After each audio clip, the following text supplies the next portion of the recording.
Yang kedua, kita belajar dari Bunda Maria, teladan dari Bunda Maria, yaitu mengenai menyimpan segala perkara dalam hati dan merenungkannya, yaitu bagaimana ini merupakan sikap seorang murid.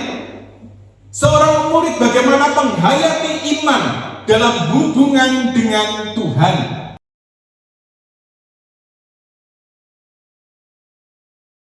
Kita ikuti perjalanan terus. Jadi dalam hal ini Yesus berusia 12 tahun, ternyata kemudian dia tidak semua hal bisa dimengerti. Lalu Yesus mulai kemudian perutusan pewartaan Injil, kurang lebih usia 30. Dan bagaimana pewartaan itu dimulai? Kita lihat satu sikap iman dari Bunda Maria. Bunda Maria benar-benar kenal putranya. Putranya ini siapa? Mesias yang dijanjikan, seperti kabar malaikat. Bunda Maria tahu siapa Yesus itu putranya. Sehingga ketika ada peristiwa pernikahan di Kana, mereka kehabisan anggur. Dia sudah kemudian mungkin hanya dengan pandangan mata ke Yesus. Lihat. Ya bayangkan ya, mungkin Maria hanya pandangan mata ke Yesus. Yesus sudah mengerti. Mau apa daripadaku ibu? Atau dalam teks aslinya, mau apa daripadaku wanita? Ya. Jadi dalam hal ini mukjizat pertama mengubah air menjadi anggur diminta atas permintaan siapa? Bunda Maria. Ya ini kemudian seringkali jadikan dasar ya bagi kita. Oh ya, kalau minta melalui Maria itu, waduh. Ya tadi ada sharing-sharing. Ternyata ibu tadi ya, karena terus berusaha berdoa rosario juga. Ya walaupun lututnya sakit tapi tetap berusaha berdoa. Sampai kemudian artinya apa? Ibu tadi sharing kan? Iya. Lututmu, kakimu akan sembuh ya. Jadi itu tadi mendengar ada suara batin, kakimu akan sembuh. Ya jadi berapa hari lalu ya, tanggal 16 Oktober. Dan ternyata apa? Setelah mendengarkan itu kemudian apa? Ternyata memang kakinya sembuh, lututnya sembuh. Jadi yang memang ya artinya apa? Doa-doa dari Bunda Maria ya seringkali juga terjadi penyembuhan-penyembuhan. Kalau lebih-lebih dari penampakan-penampakan yang otentik ya, misalnya penampakan di Lourdes, di Medjugorje, atau kemudian ya penampakan-penampakan di berbagai tempat. Saya katakan yang otentik berdasarkan penilaian gereja, ya. Nah, tetapi kemudian ya tidak semua hal bisa dimengerti. Putranya yang adalah Mesias, putranya yang mewartakan Injil dengan kuasa. Bagaimana Bunda Maria juga mengikuti. Bagaimana juga Yesus melakukan tanda-tanda mujizat-mujizat pengusiran setan dan penguatan Injil yang penuh kuat kuasa ini. Tetapi kemudian harus apa? Ditangkap. Bunda Maria mengikuti jalan salib. Bunda Maria di bawah salib. Tahu benar Yesus tidak bersalah apa-apa. Tahu benar Yesus ini adalah putra Allah, Sang Mesias, tapi kok disalib? Mungkin ada pertanyaan-pertanyaan serupa ya dalam hati orang-orang yang mungkin mengatakan, loh itu kok Allah kok disalibkan? Ya. Mungkin Bunda Maria waktu itu juga bergumul sama ya. Ini Mesias, aku mendengar kabar dari malaikat Gabriel, aku melahirkan, aku juga menyimpan segala perkara, merenungkan dalam hati. Tetapi kemudian putraku yang tidak bersalah apa-apa ini harus disalib. Itu satu pergumulan. Benar nggak? Apakah Bunda Maria bisa melihat semuanya dengan jelas? Bahwa semua nanti ternyata dia bangkit dengan melalui salib ini menyelamatkan seluruh dunia, menyelamatkan umat manusia. Apa Bunda Maria tahu itu? Tidak tahu. Disinilah kita belajar dari Bunda Maria bagaimana menghayati iman. Bunda Maria adalah seorang ibu, tetapi juga seorang murid. Murid yang terus belajar. Sama seperti Maria. Mungkin kita juga mengalami di hidup kita sehari-hari. Kok begini? Kok begitu? Kok ya ikut Tuhan? Kok tambah sorrow? Ya ada kemudian apa itu selebritis yang kemudian sampai kemudian menjadi seorang Kristen, pengikut Kristus. Ya dia katakan dia begitu mau mengikuti Kristus selalu dikatakan, selalu dianggap apa? Menderita loh kamu ikut itu agama itu. Kamu lihat pindah agama itu, saya sharingnya ada kan di YouTube sangat umum ya. Kalau kamu ikut agama itu menderita loh, ya itu Tuhannya aja disalib. Banyak orang nggak mengerti ya. Padahal ya entah itu pengikut Kristus atau tidak, semua orang di dunia ini kalau saya tanya bisa menderita nggak? Bisa menderita nggak? Bisa ya. Bukan orang Kristen toh, orang Katolik toh yang menderita loh ya. Perlu kita mengerti dengan baik. Jangan pikir oh saya ini setelah mengikuti Kristus saya selalu apalagi melayani Kristus. Kok ada penderitaan? Sorry, bukan kita toh loh. Ya Bu, istilahnya kalau misalnya kita lihat karena COVID, pandemi COVID ini, yang bisa menderita ini siapa? Seluruh umat manusia, ya. Entah Kristen, entah agama-agama lain, kepercayaan lain, atau orang ateis pun bisa terdampak semua kan? Ya, penderitaan ini karena akibat dosa. Ya, gereja memahami dengan mengajar dengan baik. Ya, sejak manusia jatuh dalam dosa, di situ mau tidak mau penderitaan juga ya menyertai kehidupan manusia. Ya, tetapi yang dialami Bunda Maria sampai satu titik, ya mungkin kalau orang katakan titik terendah. Ya dimana putranya sendiri yang dia tahu benar ini adalah Immanuel, Allah beserta kita, ini Mesias yang dijanjikan. Seperti kabar malaikat, bagaimana dia juga melihat pewartaan Yesus yang luar biasa, tanda-tanda yang luar biasa. Bagaimana kemudian juga semua orang mengharapkan bahwa dia yang akan menjadi Mesias, membebaskan Israel dari perbudakan Romawi. Tapi kenyataan yang harus dihadapi apa? Sang Mesias ini adalah yang tersalib. Kemudian dari nubuat para nabi kan kita tahu ini adalah Mesias yang menderita. Tetapi Bunda Maria dari jalan salib dan di bawah salib Kristus, sikap seorang ibu tapi juga seorang murid, mengikuti Yesus sampai jalan salib, mengikuti Yesus sampai di bawah salib. Dan Yesus memberikan satu pesan terakhir bagi kita seluruh murid Kristus. Ibu, ini anakmu. Anak, ini ibumu. Saya kira ini dasar yang sangat alkitabiah, dasar yang sangat sesuai firman Tuhan ketika kita sebagai gereja menghormati Bunda Maria. Karena di bawah salib Kristus berdirilah Maria, ibu Yesus, dan juga murid yang dikasihinya. Dan gereja sebagai murid yang dikasihi Yesus yang diwakili Yohanes dalam hal ini, ibu inilah anakmu, anak inilah ibumu. Maka kita juga menghormati Bunda Maria.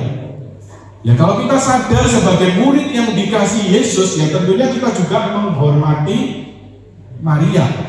Ingat ya, menghormati itu beda dengan menyembah. Kita tidak menyembah Maria, yang kita sembah siapa?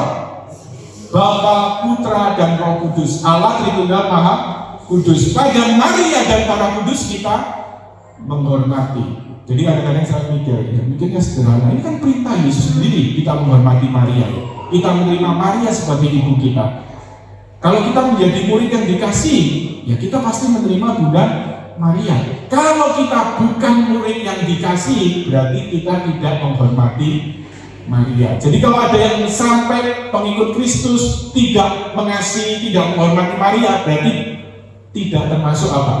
Murid yang dikasihi. Ini pikiran-pikiran itu ya. Ya jadi kalau kita dalam apologetika dalam hal ini. Nah kemudian yang di bawah salib Yesus diturunkan. Wis ancur-ancuran ya. Anda mungkin pernah mengalami titik terendah dalam hidup Anda. Anda mungkin pernah mengalami ancur-ancuran hidup Anda. Maria juga mengalami sebagai ibu, sebagai murid Kristus. Ketika memangku jenazah putranya ini,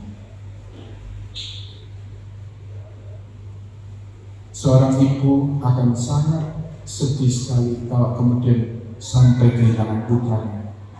Mungkin dia sudah berumur ternyata putranya meninggal dulu atau putrinya meninggal dulu. Maria mengalami ini dalam kedahsyatan di bawah salib Kristus ini. Dan dilukiskan, ya, dipatungkan secara indah oleh Michelangelo dalam patung Pieta yang ada di Vatikan sana, ya, di Basilika Santo Petrus. Nah, jadi karena itu artinya apa? Kalau perjalanan Maria seperti ini, selalu apa? Maria tidak pernah lepas dari Yesus. Maria selalu ada bersama Yesus. Maka bolehlah ketika Yesus mengalami kebangkitan yang mulia, setelah kemudian ya Maria meninggal, Yesus mau membangkitkan Maria lebih dulu dan mengangkat ke surga segenap jiwa dan raganya. Boleh dong? Sebagai Allah. Dan kebangkitan artinya apa? Mulai dari kebangkitan Kristus, lalu Bunda Maria juga dibangkitkan dan diangkat ke surga tubuh jiwa dan jiwa raganya. Ini artinya apa? Mengantisipasi. Saya mau tanya di sini, setelah kita meninggal, Anda rindu juga enggak mengalami kebangkitan badan? Ya, itu juga menjadi iman kita, kan? Aku percaya akan kehidupan kekal, kebangkitan badan. Aku percaya akan kebangkitan badan lalu kehidupan kekal. Ini iman kita. Kita akan dibangkitkan. Nah, tetapi dalam hal ini, jadi sebenarnya iman penghormatan pada Maria diangkat ke surga jiwa dan raganya jangan dipandang terlalu kompleks. Kita semua seluruh manusia yang percaya pada Kristus akan mengalaminya. Tapi persoalannya kan masih nanti. Tetapi Bunda Maria mengalami terlebih dulu. Saya pernah bertanya pertanyaan ini dalam seminar mempertanggungjawabkan iman Katolik. Karena sering kali ada pertanyaan seperti ini.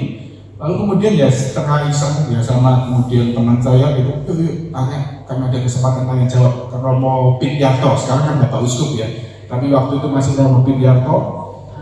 Nah lalu kemudian ya saya tulis gini, apa dasar Alkitabiah ya Maria diangkat ke surga beserta jiwa dan raganya? Ya. Lalu kemudian ditanya, dijawab oleh Romo Pityarto dalam sesi tanya jawab itu. Ya beliau nggak tahu karena kan nggak ditulis namanya ya, siapa yang tanya nggak ditulis. Tapi kemudian dijawab oleh beliau, sederhana jawaban beliau. Maria dalam hidupnya selalu ada bersama Yesus. Mulai dari kabar gembira ini, ya bahkan jauh sebelumnya ya dia dilahirkan tanpa noda dosa kan ditebus oleh Tuhan, ditebus lebih dahulu oleh Tuhan. Soal waktu, soal masa kan semuanya terbuka di hadapan Tuhan ya. Kalau penebusan Kristus mendahului sehingga Maria begitu disiapkan, dibebaskan dari dosa, ya dikandungkan noda dosa. Ya Tuhan Maha Kuasa kan bisa melakukan itu. Nah, tetapi sejak kabar gembira sampai kemudian di bawah salib ini, Maria selalu ada bersama Yesus. Maria selalu bersama-sama Yesus. Lalu kemudian artinya apa? Tuhan sendiri setelah kemudian naik ke surga, ya Tuhan juga mau membangkitkan ibunya, mau kemudian mengangkat ibunya beserta jiwa dan raganya untuk mengalami kebahagiaan bersurgawi bersama dia. Ya jawabannya mungkin hanya itu. Intinya apa? Maria selalu bersama Yesus, ya dalam seluruh hidupnya, menjadi ibu, menjadi murid. Nah, pada saatnya kemudian Maria mengalami kebangkitan badan dan juga mengalami pengangkatan terlebih dulu. Kita sering dengar istilah pengangkatan. Saya katakan Anda semua setelah meninggal mau nggak mengalami kebangkitan badan? Bagi Anda yang percaya pada Kristus, mau? Amin. Amin. Anda mau diangkat ke surga? Amin. Ini pengharapan kita, ini kerinduan kita. Ya. Di dunia ini hanya sementara, hanya satu kesiaran. Tapi rumah kita adalah di surga, Yerusalem surgawi. Nah, Maria telah mengalami lebih dulu, dan kita semua yang percaya pada Kristus, kita berharap akan keselamatan itu.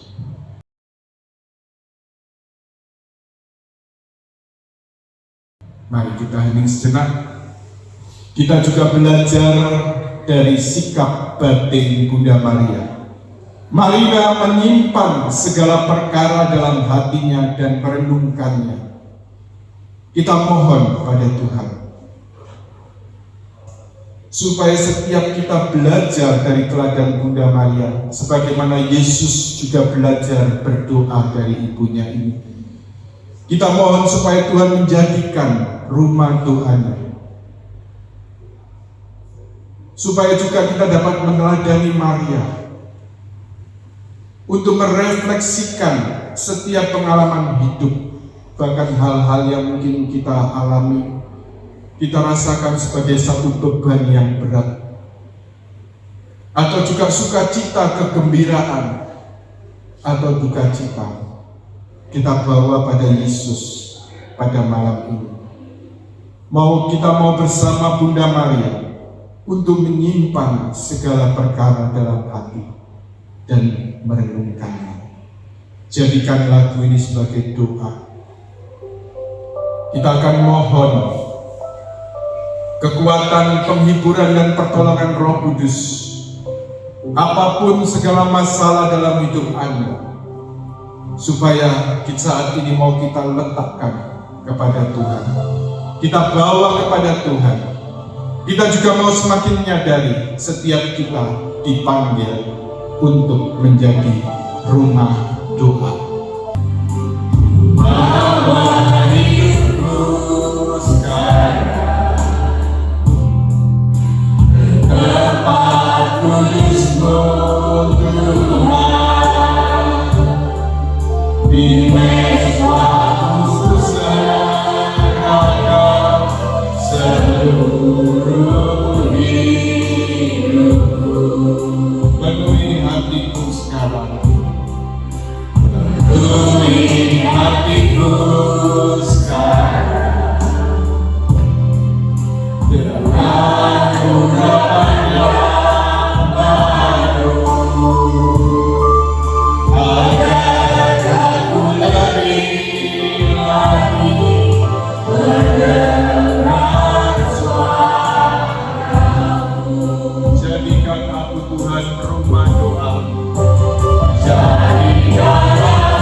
Saat ini kami membawa seluruh hidup kami kepada-Mu, seluruh hati kami, juga segala suka dan duka, manis dan pahit yang kami alami dalam hidup kami. Bahkan mungkin saat-saat ini, di mana badai dan pencobaan sedang datang dalam kehidupan kami, sedang mewarnai kehidupan kami. Kami mau membawa semuanya kepada-Mu. Kami mau berharap hanya kepada-Mu. Tuhan, biarlah pada malam hari ini kami bersama belajar merenungkan apa yang dihayati oleh Bunda Maria, menyimpan segala perkara dalam hati dan merenungkannya.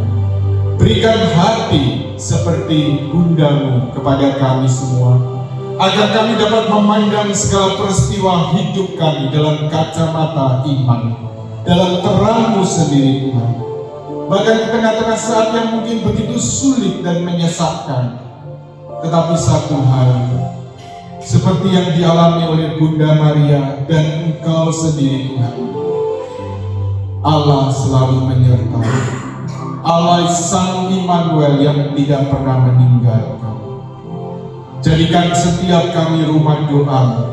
Jadikan kami semakin sadar Engkau yang tidak pernah meninggalkan kami, dan kami tidak pernah berjuang sendiri.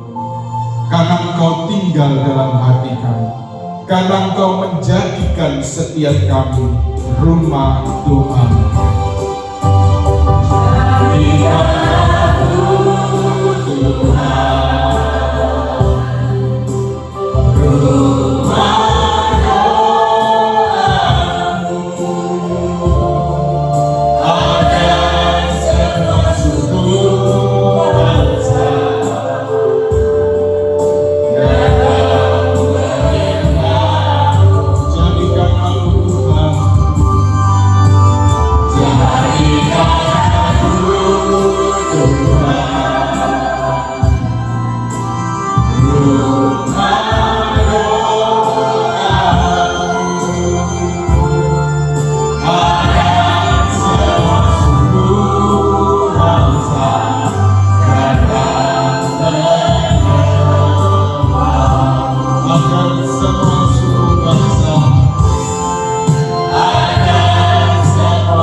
Juga di tengah keletihan dan kelesuan, di tengah beban-beban berat hidup kami, bangkitkanlah kami Tuhan.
kami menyerahkan diri kami kepadamu Tuhan.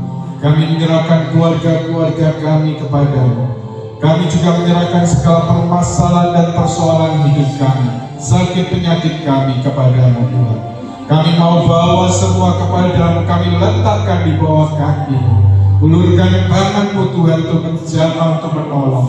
Terima kasih Tuhan. Beri kami juga hati seperti hati ibumu, yang sungguh-sungguh menyimpan segala perkara dalam hati dan merenungkannya.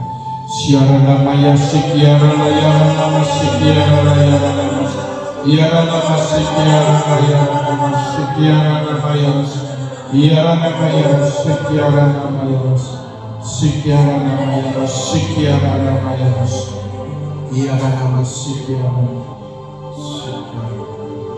sikiara iara nama sikiara.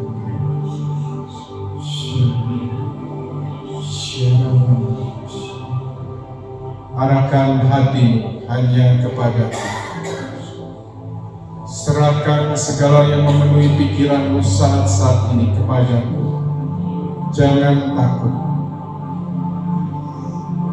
Ada berapa orang yang saat ini dijamah, yang mengalami kedamaian dalam batin, damai sejahtera yang diberikan Tuhan, yang jauh lebih besar dan tidak dapat diberikan oleh dunia ini.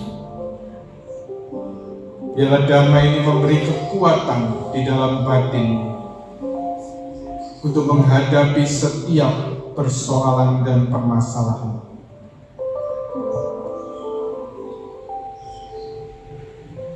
Juga saya merasa seorang ibu yang terus bertanya pada Tuhan, kapan Tuhan akan menjawab doaku. Tuhan minta engkau terus bertekun. Percayalah kepada Dia yang sanggup melakukan apa yang terbaik menurut kehendaknya di dalam hidupmu.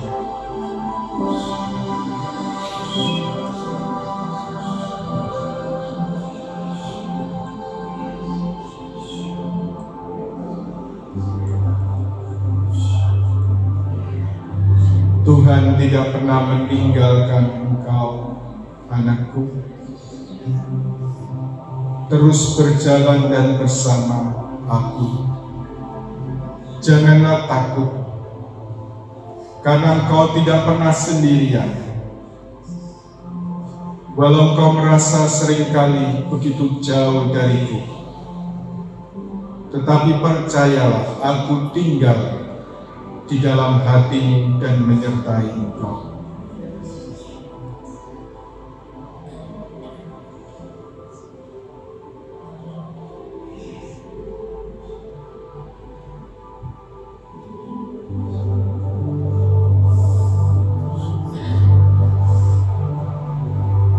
Kering.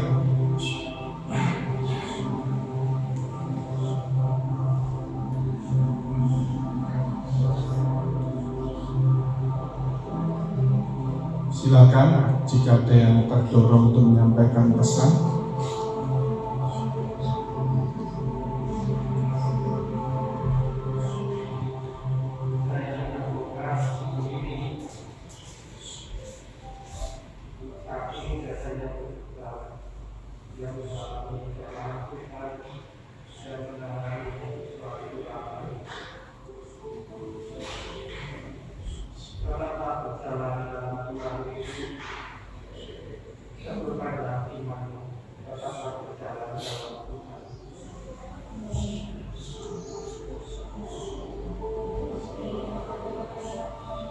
Letakkan semua masalah-masalahmu.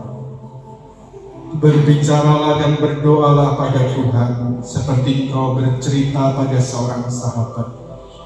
Biarlah saat ini kita hening sejenak. Anda bawa dan katakan apa saja yang hendak Anda katakan pada Tuhan, karena Dia adalah sahabat kita yang terbaik.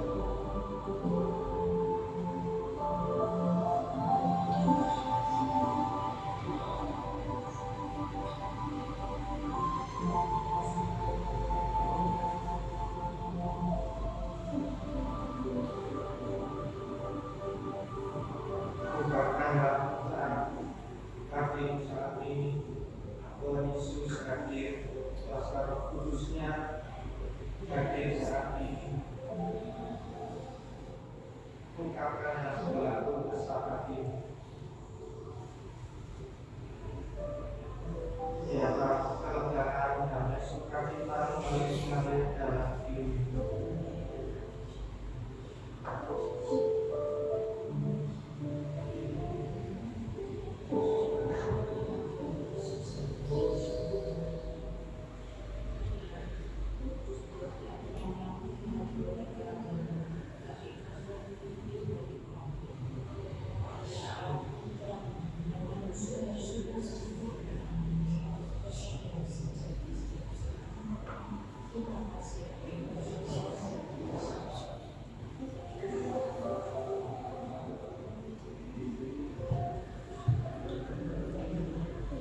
Bunda Maria, kerinduanmu hanyalah menghantar setiap jiwa untuk menerima keselamatan dari Putramu.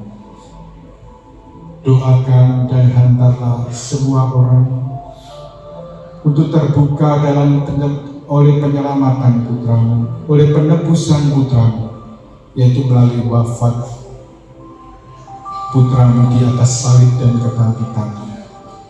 Doakan Bunda agar semakin banyak orang yang percaya dan menerima Kristus dan menerima keselamatan itu. Dan doakan dan lindungi kami yang telah percaya dan menerima Yesus ini, supaya kami boleh semakin berakar di dalam Kristus dan dibangun di atas Kristus. Doakan kami Bunda, hantar kami anak-anakmu untuk semakin mengenal Putramu, untuk semakin mengasihi Putramu dan bersatu dengan Putramu. Salam Maria, penuh rahmat Tuhan sertamu, terpujilah engkau di antara wanita, dan terpujilah buah tubuhmu Yesus. Santa Maria, Bunda Allah, doakanlah kami yang berdosa ini, sekarang dan waktu kami mati. Amin. Kemuliaan kepada Bapa dan Putra dan Roh Kudus, seperti pada permulaan, sekarang, selalu, dan sepanjang segala abad. Amin. Karena Bapa dan Putra dan Roh Kudus. Amin.